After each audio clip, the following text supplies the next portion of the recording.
అంతర్జాతీయ ఆదివాసీ దినోత్సవం ప్రతి సంవత్సరం ఆగస్టు 9న ప్రపంచవ్యాప్తంగా నిర్వహించబడుతుంది.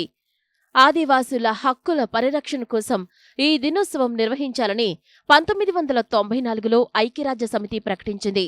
అయితే ఆగస్టు 9వ తేదీ అమెరికా స్థానిక ప్రజల చరిత్రలో చాలా హృదయ విదారకరమైన రోజు.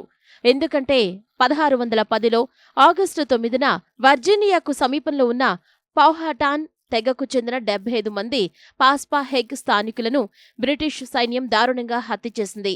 ఈ గాయానికి కట్టడానికి ఆగస్టు 9వ తేదీని స్థానిక ప్రజల దినోత్సవంగా ప్రకటించడం జరిగిందని కూడా చెప్పొచ్చు.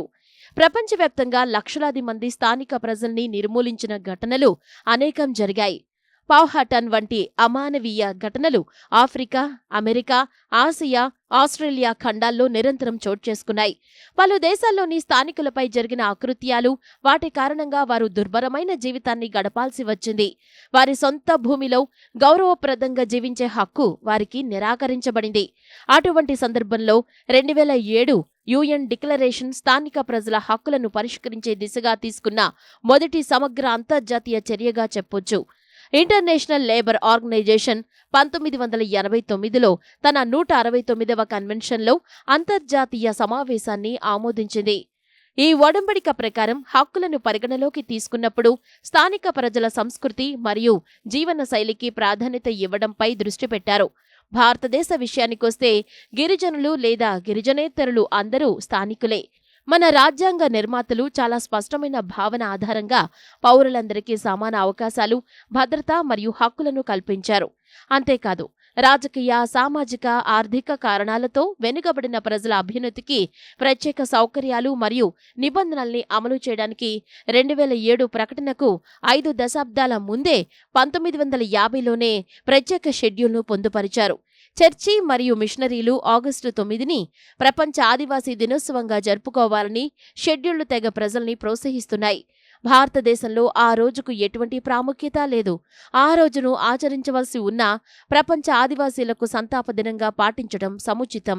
ఆదివాసీలకు సంబంధించి ఐక్యరాజ్య సమితి చార్టర్లో ఏం చెప్పిందో ఆ దృశ్యాలు పాశ్చాత్య దేశాల్లో ఉన్నాయి. ఆ దేశాల్లోని స్థానికులను అణిచివేయడానికి ప్రయత్నించిన వారికి సంఘీభావంగా వారికి సంబంధించిన ప్రతి దాన్ని సమీక్షించాలి. వారి బాధలను తగ్గించడానికి సంబంధిత ప్రభుత్వాలన్నీ తగిన చర్యలు తీసుకోవాలి. ఇందులో ఎలాంటి సందేహం లేదు. భారత్ విషయానికొస్తే గిరిజన సమాజం యొక్క సంస్కృతి, గుర్తింపు, నమ్మకాలు మరియు విలువలను పాడు చేయాలని కోరుకునే కొన్ని సంస్థలు ఇక్కడ ఉన్నాయి. అవి మార్పిడి పనిలో నిమగ్నమయ్యాయి. కనుక మార్పిడిని ఆపేందుకు కఠిన చర్యలు తీసుకోవాలి. ఇందులో భాగంగానే భారతదేశంలోని గిరిజనుల కోసం మరియు భారతీయులందరి గర్వం మరియు ఆత్మగౌరవాన్ని పెంపొందించడానికి బిర్సా ముండా బ్రిటిష్ అధికారులు మరియు మత మార్పిడిలో నిమగ్నమైన క్రైస్తవ మిషనరీలకు వ్యతిరేకంగా ధైర్యంగా పోరాడిన విప్లవ నాయకుడు. కనుకనే అతని పుట్టినరోజును భారత ప్రభుత్వం 2021లో బిర్సా ముండాజీ పుట్టినరోజును నవంబర్ 15న జరుపుకోవాలని ప్రభుత్వం నిర్ణయించింది. భారతదేశ సందర్భంలో ఆగస్టు 9కి ప్రత్యేక ప్రాముఖ్యత లేదు. కానీ ప్రపంచంలోని ఆదివాసీలు తమ హక్కుల కోసం చేస్తున్న పోరాటంలో వారికి సంఘీభావం తెలియచేయడం అనేది మన కర్తవ్యం.